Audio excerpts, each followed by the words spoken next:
Você sabe quem foi o autor do hino do teu clube de coração? Você sabe quem inventou a frase, uma vez Flamengo, Flamengo até morrer? Você sabe quem disse um dia que o Botafogo era campeão desde 1907 ou 1910? Se você não sabe, hoje é dia de saber. Eu tenho aqui comigo uma figura espetacular, um rapaz jovem, que fez uma pesquisa profunda sobre a origem dos hinos de todos os clubes de futebol. O nome dele é Bruno Castro. Ele é filho de um grande amigo meu, o Paulo César, que eu amo de paixão, que eu não vejo há tanto tempo, mas o filho dele estando aqui, ele também está. Tudo bem com você, meu irmão Bruno? Tudo bom, Ronaldo. Prazer imenso estar aqui no Menorá TV. Sou fã de carteirinha do seu programa e fico muito orgulhoso de estar aqui. Menorá na TV entrando no ar mais uma vez. Ô Bruno, por que é que de repente, eu sei que você é amante de futebol, você tem um defeito grave de fabricação, você é vascaíno, aliás toda a família é, eu quero saber por que é que você resolveu dar aquele mergulho nos intestinos dos hinos do futebol brasileiro e fundamentalmente do futebol carioca. Você pesquisou a fundo e eu quero saber por que você, que ama futebol, resolveu enveredar por esse caminho na pesquisa. Só fazendo uma correção aqui, que o meu pai tem o mesmo defeito que você. Ele é rubro-negro, ele tem um filho vascaíno, né? Tem um filho vascaíno que eu sou. Todo carioca que tem compromisso social é vascaíno, você sabe disso. Eu não sei nada disso. Pela história social do Vasco, então todo mundo que tem compromisso social tem que ser vascaíno. Então lá em casa todo mundo é vascaíno, meus filhos, minha esposa e minha mãe é vascaína. Tá certo. A maçã não cai longe do galho. Apesar de que o velho é rubro. Pensei que ele não fosse Flamengo, não. Ele, meu irmão. Eu tenho um irmão vascaíno, que é o caçula, e o Felipe, que é o mais velho, é rubro-negro. Eu sei que você ama futebol. Por que você mergulhou nos hinos? Os hinos foi o seguinte, a minha vida sempre foi muito voltada para a cultura e o esporte. Eu sou professor de educação física, dou aula lá na Universidade de Castelo Branco. E sou músico profissional, trabalho há 15 anos com a dona Ivone Lara, fui da Companhia Folclórica da UFRJ. O esporte e a cultura balizam aí a minha vida pessoal e profissional. Eu estou sempre envolvido com coisas do esporte, coisas da cultura, da educação física e da cultura. E eu tinha um grande amigo, foi ministro dos esportes, chamado Manuel Tubino. Quem não conheceu esse homem da natação? Maravilhoso. E do basquete? Do basquete, do vôlei, do basquete. Foi preparador físico. Mas eu me lembro dele na natação também. Como ele foi ministro dos esportes, ele teve atuação... É isso aí. Então, eu estou confundindo, mas o Coaraci me apresentou a ele na minha posse na Federação Israelita. Isso. Ele levou o ministro lá. E o Tubino deu muita contribuição acadêmica ao esporte, política. E eu cheguei na Castelo Branco para fazer o meu mestrado e o professor Tubino me orientou, né? E a gente ia fazer alguma coisa que, engraçado, quando eu entrei para fazer o mestrado, o Tubino falou, vai embora daqui, vai cuidar da música, você tem que cuidar da tua música.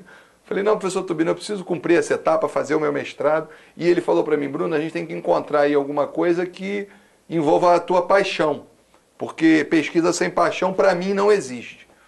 E aí a gente começou a falar de música nos estádios. Como a questão do estudo pós-graduação tem que ser estricto senso, a gente teve que afunilar, e chegou ao hino. E chegamos aos hinos, né? Chegamos a Lamartine Babo, e eu tive que estudar o que aconteceu antes de Lamartine Babo. E essa é a questão curiosa, porque as pessoas que não têm muita profundidade, como eu e como a maioria, não imaginam que antes do Lamartine Babo, os clubes já tinham seus hinos, que foram criados por outros músicos. Fala um pouco disso.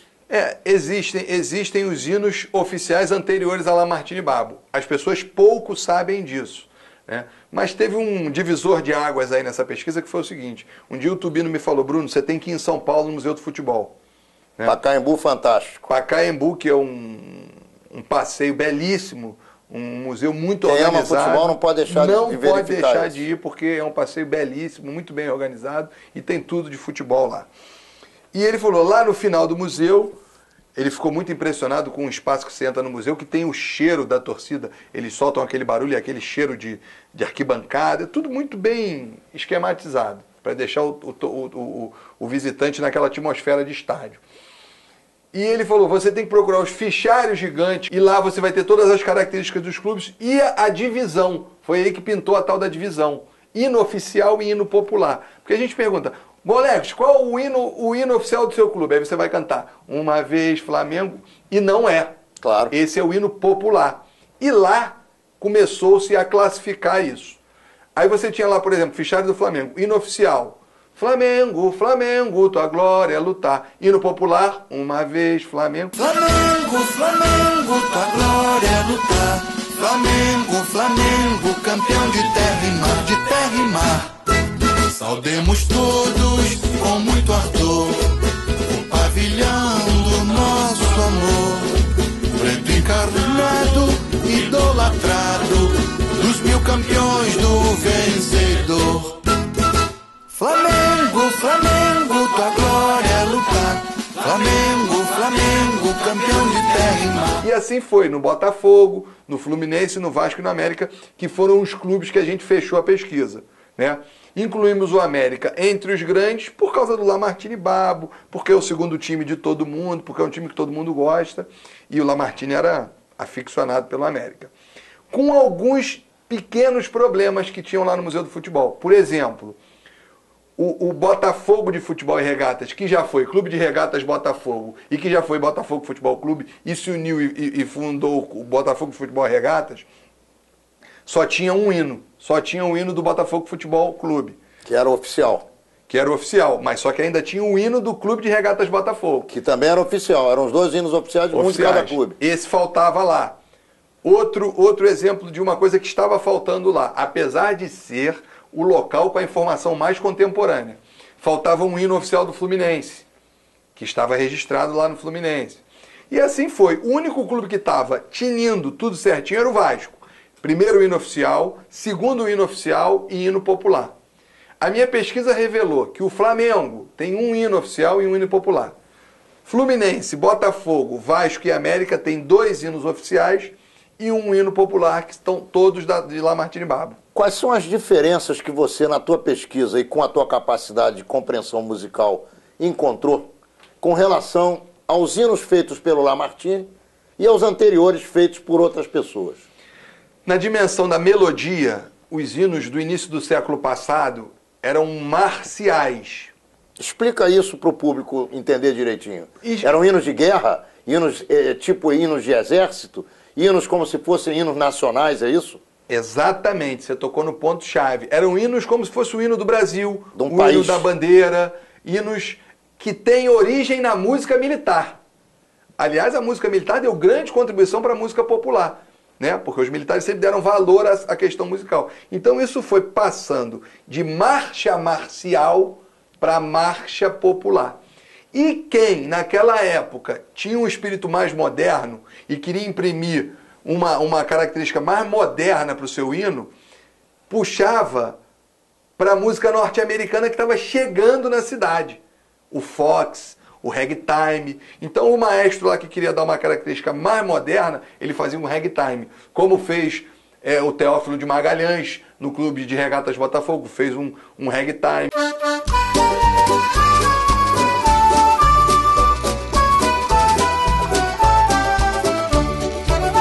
Salve ao clube alvinegro aclamado, e de reais tradições tão repleto.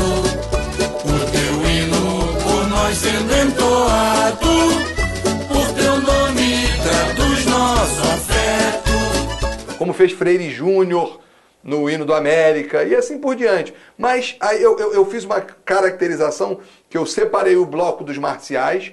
Os que estavam querendo se modernizar, eu botei como transitórios até chegar no popular. Então esse livro que eu vou lançar, ele tem um encarte que tem lá, de Charles Miller, A Morte de Lamartine Babo. Tudo que foi acontecendo. Quando o hino era muito de guerra, muito marcial, eu botava lá entre os marciais. Quando ele tinha uma característica mais moderninha, era um ragtime, eu botava na faixa transitória. E quando era uma marcha de carnaval, eu botava lá junto com os hinos do Lamartine Babo. Qual é a diferença, especificamente falando, entre esses músicos que resolveram fazer hinos? Todos eles eram apaixonados por futebol ou existia diferença entre um e outro? Ou alguém foi contratado e o outro era realmente um amante? Não, os hinos do início do século passado, os hinos oficiais, em sua grande maioria, foram feitos num período que o futebol não era o primeiro esporte no Rio de Janeiro, era o remo. Era assim, era chique gostar de remo. Era interessante ir aos domingos na Baía de Guanabara ver as regatas que aconteciam. E muitos clubes nasceram dessa forma. O Vasco, o Flamengo, o Fluminense não. O Fluminense já nasceu com o futebol. Agora, o remo era o esporte mais prestigiado naquele período. E o futebol, como veio com uma característica muito elitizada com Charles Miller, pertencia à elite paulistana. E o Oscar Cox pertencia à elite carioca. O Oscar Cox está para o Rio, assim como Charles Miller estava para São Paulo. Eles trabalhavam, se não me falha a memória, vieram da Inglaterra para trabalhar na eletricidade brasileira. Não foi isso? Isso eu não sei, mas eu sei que eles tiveram, os dois eram da elite e tiveram a oportunidade de estudar fora. E trouxeram aquele futebol no espírito moderno. Bomba de encher, bola, 11 para cada lado, regra. Por quê? Futebol, chutar uma bola, todo mundo faz todo mundo já fazia desde a China, é. Passou pela China, pela Grécia. Agora, o formato moderno foi importado da Inglaterra, né? O parlamento inglês, quando já queria se acalmar, as brigalhadas que saíam, já jogavam o futebol moderno.